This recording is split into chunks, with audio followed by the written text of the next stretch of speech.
Olá, seja bem-vindo ao canal Fim da História. No vídeo de hoje abordaremos o conflito Irã contra Israel e Estados Unidos. Para isso, utilizaremos um pouco de contexto histórico, além de alguns fatos recentes, para entender o que passa no Oriente Médio. O Irã, descendente da Grande Pérsia, foi governado por monarcas por mais de 2000 anos. Ao longo da história, o país viu a ascensão e queda de 46 dinastias e mais de 400 reis. Eles foram conhecidos por muitos títulos: Shah, Shahanshah, Padishah, Malek, Amir ou Sultão. Mas essa tradição milenar chegou ao fim no final dos anos 70 com a Revolução Iraniana. O contexto para a Revolução foi complexo. O Shah Mohammad Reza Pahlavi, um aliado próximo dos Estados Unidos que chegou a se refugiar no país quando o Irã colapsou, iniciou uma série de reformas a partir de 1963. O objetivo era modernizar o país e torná-lo uma potência regional nos moldes ocidentais, reflexo da formação do próprio monarca, que estudou na Europa e conhecia bem o Ocidente. O grande problema é que as reformas não contemplavam a melhoria da vida da população. Para muitos, as mudanças eram apenas uma forma de ocidentalizar o país para melhorar a imagem do Irã com parceiros externos e beneficiar a elite. Enquanto isso, a população sofria com carências na saúde, educação e a quase inexistência de leis trabalhistas. Para conter a insatisfação, o Shah controlava o Estado com mão de ferro, através da SAVAK. A SAVAK foi criada em 1957 com a ajuda da CIA e do Mossad. Sua sigla significa Organização de Inteligência e Segurança Nacional. Foi responsável por monitorar opositores, especialmente os clérigos e os comunistas, censurar a imprensa e eliminar qualquer resistência. Mas a tensão vinha de antes. Na década de 50, o primeiro-ministro Mohammad Mossadegh nacionalizou a indústria petrolífera controlada pelos britânicos. Ele queria limitar os poderes do Shah, tentando transformar o Irã em uma monarquia constitucional. Temendo a perda do petróleo e uma aproximação com a União Soviética na Guerra Fria, os Estados Unidos e o Reino Unido orquestraram a Operação Ajax. O golpe, realizado pela CIA e pelo MI6 do Reino Unido, restaurou o poder absoluto do Shah e devolveu petróleo às potências estrangeiras. Isso plantou na população iraniana um profundo sentimento anti-ocidental. Reza Pahlavi passou a servir como um fantoche dos interesses externos. Enquanto os trabalhadores da indústria petrolífera viviam em péssimas condições e o Shah tentava dissociar a religião do Estado, os clérigos xiitas resistiam. Eles não aceitavam ser deslocados do processo político. Nessa época, o Ayatollah Khomeini foi exilado na Turquia, depois no Iraque, por último, na França, tornou-se uma voz presente. Seu exílio era visto como uma injustiça, atraindo seguidores de todos os setores, mercadores, professores, operários e estudantes. Com inflação, desigualdade e um governante esbanjando dinheiro do petróleo para satisfazer aliados, o caminho foi a revolução. O estopim foi um artigo insultando Khomeini em 1978, que gerou protestos e repressão violenta. O ciclo de luta e protestos culminou em setembro de 78, quando o exército abriu fogo em Teherã. Greves nas petrolíferas asfixiaram o governo. Em janeiro de 79, o Shah, doente, partiu para o seu exílio nos Estados Unidos. Em fevereiro, Khomeini retornou ao Irã sob aclamação popular. Apoiado por revolucionários e pelas forças armadas, ele tornou-se o líder supremo. Nascia a teocracia islâmica.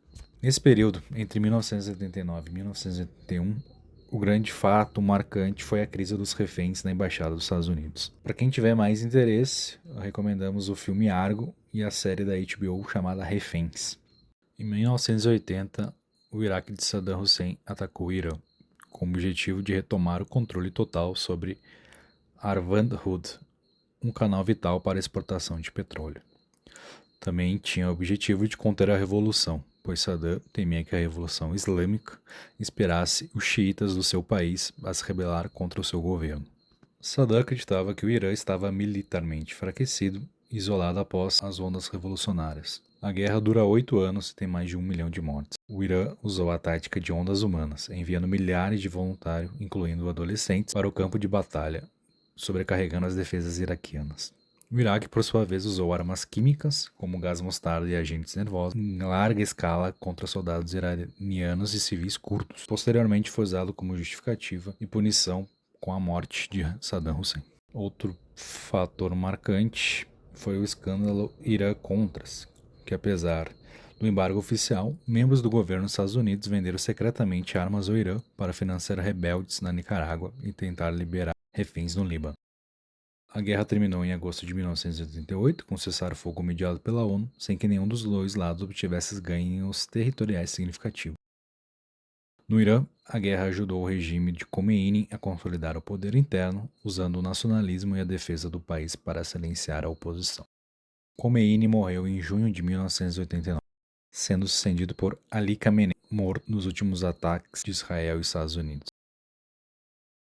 Foi com a República Islâmica que o Irã deixou de reconhecer Israel, passando de aliado a inimigo mortal. O Irã adotou uma posição anti-Israel, chamando-os de Pequeno Satã. O Grande Satã seria os Estados Unidos.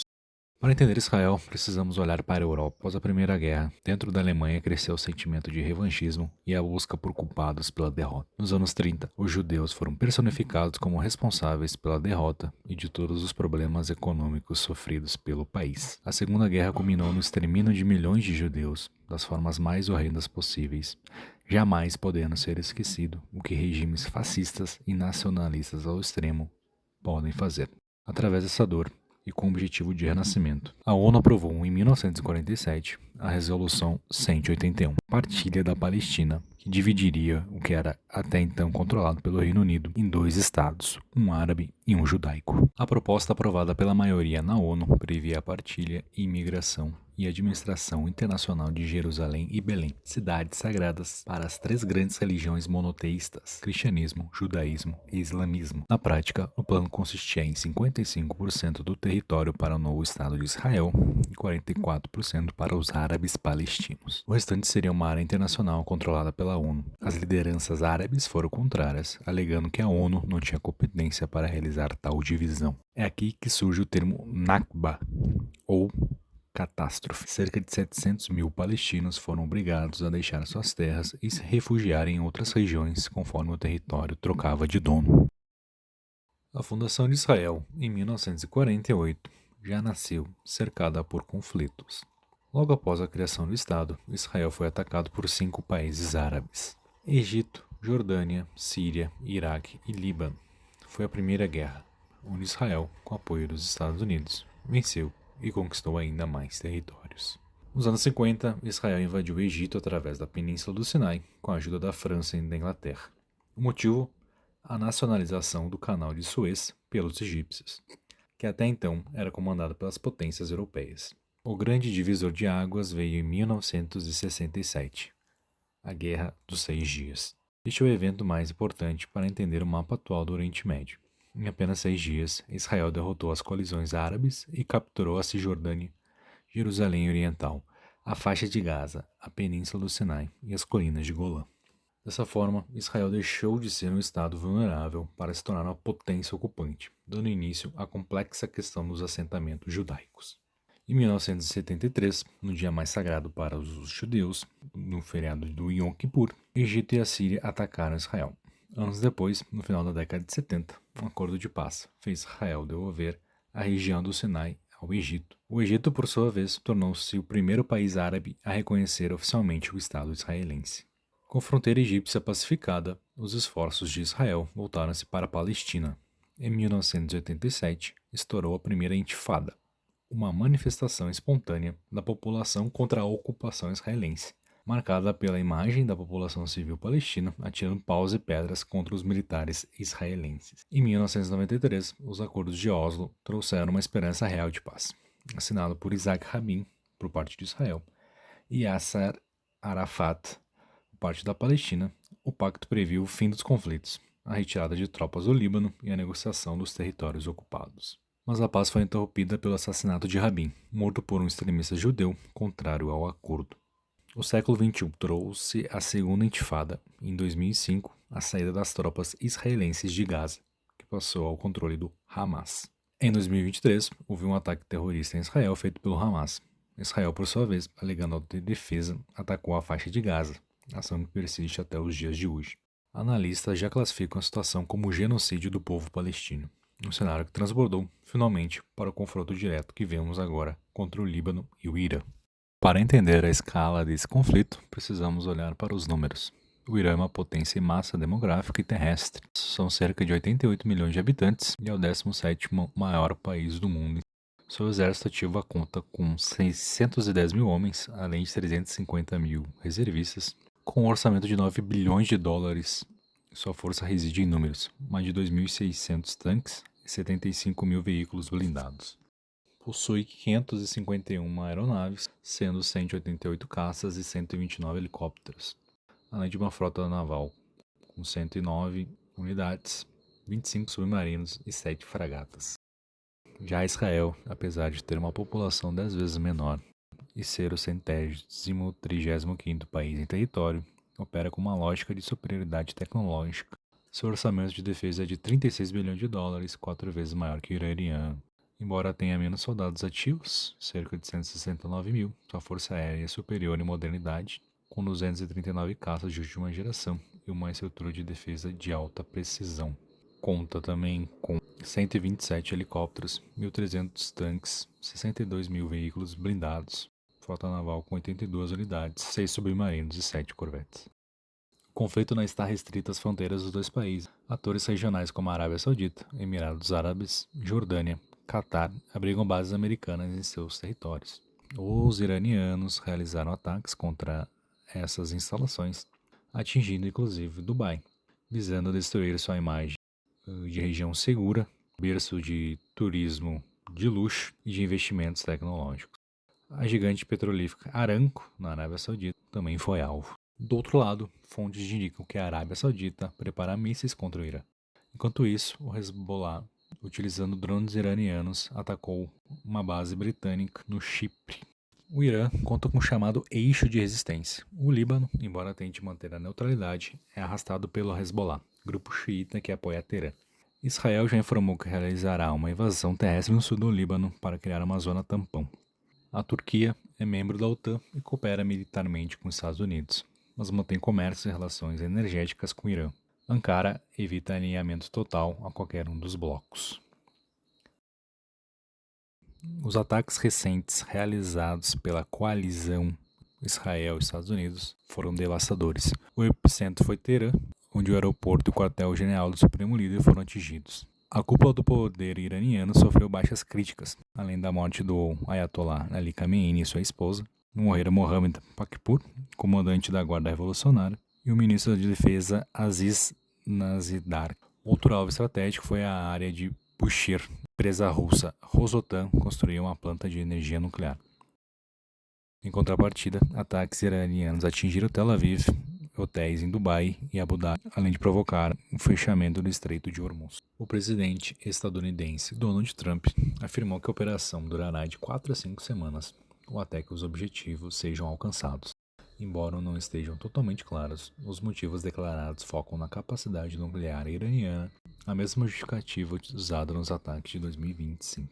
Fala-se também em mudança de regime, embora a resistência interna pareça ter se fortalecido após o ataque a uma escola de meninas em Teherã, gerando protestos de "Morte à América" por toda a capital iraniana.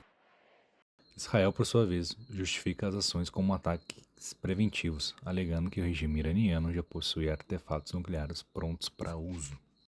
Economicamente, qualquer movimento realizado no Oriente Médio tem como consequência imediata o preço do barril do petróleo. O preço subiu mais de 10%, chegando a $84 o barril, o maior preço desde 2024. Analistas informam que o preço pode chegar a $100 o barril. O preço do petróleo Brent também pressiona a inflação no mundo inteiro, ao aumentar os custos de energia, transportes e alimentos. No momento, é muito cedo para poder afirmar qualquer coisa. Há diversas informações encontradas, além de profetas do Apocalipse, brandando aos 4 ventos o início da Terceira Guerra Mundial, muitas vezes para ganhar engajamento e likes. Uma guerra como nos moldes da Segunda Guerra provavelmente não acontecerá. No momento, os fatos mostram um conflito regional que pode sim ter uma escalada global, apesar de não haver movimentos por parte de outras potências para entrar no conflito. Na Europa, o discurso dos países é a favor do seu aliado. França, Alemanha e Reino Unido alertaram o Irã de que estão prontos para adotar ações militares para defender seus aliados no Golfo. Mas o Reino Unido, apesar de autorizar o uso de suas bases pelos americanos, falaram que não irão participar de ações ofensivas contra o Irã. Trump, por sua vez, comentou que o Reino Unido não está cooperando em ações contra o Irã. Os europeus já possuem um conflito no seu continente para se preocupar. A Espanha, apesar de não ser grande potência militar, e já recusou o uso de suas bases por parte dos Estados Unidos, além de condenar as ações por parte de Israel e dos Estados Unidos. A China fala em violação da soberania iraniana e pede cessar fogo. A Rússia criticou o ataque e afirma que foi uma ação com uma violação do direito internacional. Ambos os países pediram a interrupção das hostilidades no Oriente Médio. O que podemos esperar é um conflito que se estenda por mais tempo do que foi calculado pelos estadunidenses, visto que o Irã estava preparado para revidar. Além disso, fala-se sobre uma mudança de regime, embora a resistência interna pareça ter se fortalecido. Além disso, o sentimento religioso torna a resistência ainda mais resiliente por parte do Irã. Internamente, Trump enfrenta a resistência. 59% dos americanos desaprovam os ataques, até mesmo apoiadores trumpistas. Além disso, o Congresso ainda deve realizar uma votação crucial para discutir a legalidade da operação. No momento, o mundo aguarda para saber quem será o sucessor de Khamenei e se esse conflito poderá se tornar global. Então é isso, pessoal. Agradeço por ter acompanhado o vídeo até aqui. Nos próximos dias o canal irá trazer notícias sobre o conflito. Realize sua inscrição e dê o like e compartilhe. Obrigado.